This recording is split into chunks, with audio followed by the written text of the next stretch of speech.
2022년 11월 15일 쉴만한 물가교회 온라인 새벽 예배에 오신 여러분들을 주님의 이름으로 환영합니다.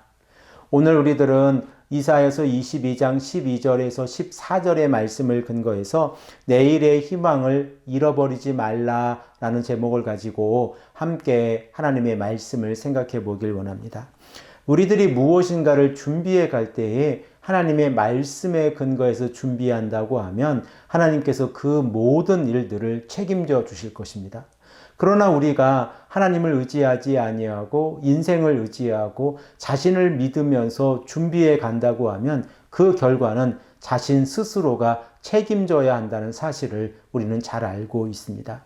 우리들이 남유다의 백성들이 전쟁을 준비하는 모습을 지난 시간에 생각을 해보았는데 그들은 성벽을 보수하고 저수지를 만들면서 인간적인 방법에서 최선을 다하고 있었습니다. 그러나 이사야서 22장 11절의 말씀을 보면 남유다의 백성들이 여호와 하나님을 앙망하지 않고 공경하지 아니하였다라고 말씀을 하고 있습니다. 결과적으로 남유다의 백성들이 전쟁을 준비하면서 하나님을 의지하지 아니하고 자신의 힘을 의지하고 있었다는 것입니다. 인생을 의지한 자들의 결과가 어떻게 되는 것을 우리가 잘 알고 있는데 남유다의 백성들은 이러한 잘못을 되풀이하고 있는 모습을 우리는 깨닫게 되어집니다. 이러한 상황 가운데에서 하나님께서 남유다의 백성들에게 어떻게 말씀하고 계십니까? 우리 다 함께 본문 12절의 말씀을 읽고 생각해 보겠습니다. 그날에 주 만군의 여호와께서 명령하사 통곡하며 애곡하며 머리털을 뜯으며 굵은 배를 띠라 하셨거늘. 본문 12절의 말씀에서 명령하사라고 하는 히브리어 동사의 본래적인 의미는 부르다, 소환하다 라고 하는 의미입니다. 그러므로 여호와 하나님께서 남유다의 백성들을 어떠한 자리에 부르고 계신지를 우리가 생각을 해보면 첫 번째로 통곡과 애곡의 자리이고 그리고 두 번째로 자신의 머리를 미는 자리이고 그리고 세 번째로 굵은 상복을 입는 자리입니다. 이러한 자리가 어떠한 자리입니까? 바로 회개의 자리입니다. 지금 하나님께서 남유다의 백성들에게 요구하시는 것은 회개하는 모습입니다. 그러나 남유다의 백성들은 회개하지 아니하고 자신의 모든 삶을 포기하고 행동하고 있는 모습을 우리들은 바라보게 되어집니다.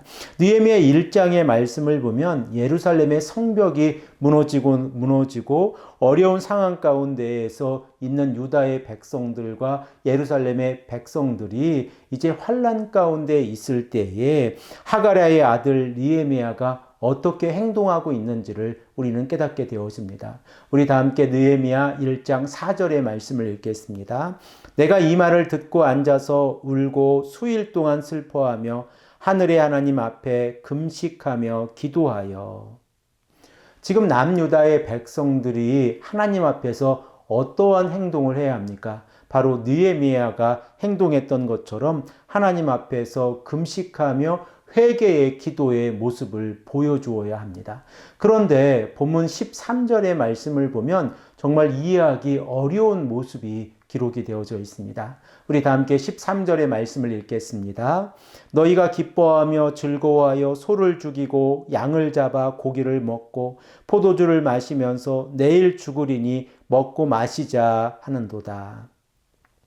우리들은 남유다의 백성들이 성벽을 보수하고 저수지를 만들면서 전쟁을 준비하고 있는 모습을 생각해 보았습니다.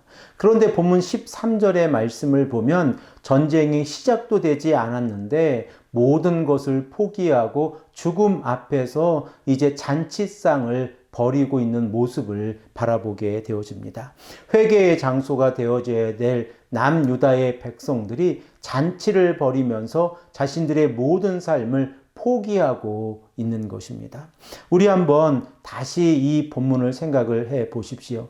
전쟁 가운데에서 음식이라고 하는 것이 얼마나 소중합니까? 성벽 안에 갇혀 있는 남유다의 백성들이 음식이 없다고 하면 적군에 의해서 죽는 것이 아니라 이제 음식을 공급받지 못해서 굶어 죽게 되어진다고 하는 사실은 일반적인 상식입니다.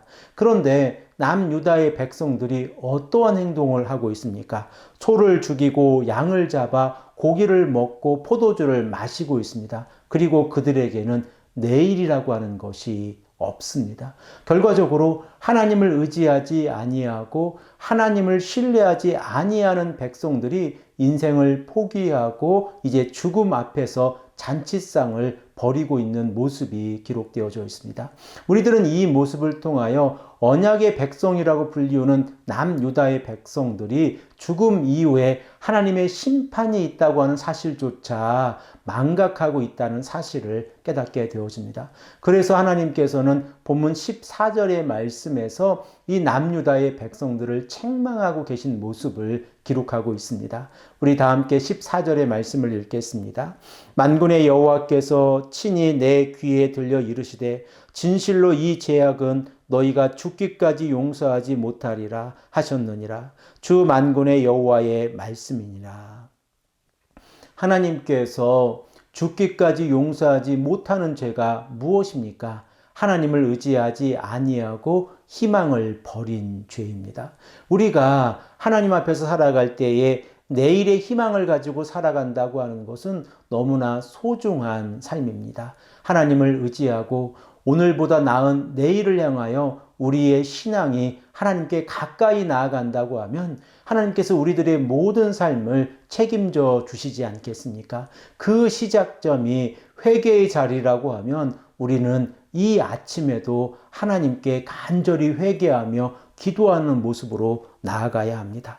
그리고 하나님의 나라에 소망을 두고 살아간다고 하면 하나님께서 우리들의 삶을 인도해 주시고 책임져 주신다고 하는 사실을 우리는 깨닫게 되어집니다. 사랑하는 성도 여러분, 우리가 이 땅을 살아가면서 오늘의 쾌락을 위해서 내일의 모든 것을 포기한다고 하면 하나님의 백성으로 바르게 살아가는 삶이 아닙니다. 내일을 위하여 오늘도 하나님의 말씀에 순종하고 조금 더 하나님의 거룩에 가까워지는 삶을 살아가기 위해서 하나님을 의지하는 자, 하나님을 믿고 신뢰하는 자를 하나님께서 책임져 주신다는 사실을 깨닫고 이 아침에도 간절히 기도하시는 귀하고 복된 하나님의 성도님들이 되시기를 간절히 축복합니다. 함께 기도드리겠습니다. 아버지 하나님 감사합니다. 오늘도 우리에게 말씀하셔서 남유다의 백성들이 내일의 희망을 버리고 있었을 때에 그들에게 다가오는 하나님의 심판이 얼마나 무서운지를 깨닫게 하시니 감사합니다. 하나님, 우리가 오직 하나님만을 의지하게 하시고 하나님께서 원하시는 삶이 회개의 삶이고 말씀에 순종하는 삶이라는 것을 깨닫고 하나님께 한 걸음 더 가까이 나아갈 수 있도록 인도하여 주시옵소서. 감사드리오며 사랑이 많으신 예수 그리스도의 이름으로 간절히 기도합니다. 아멘.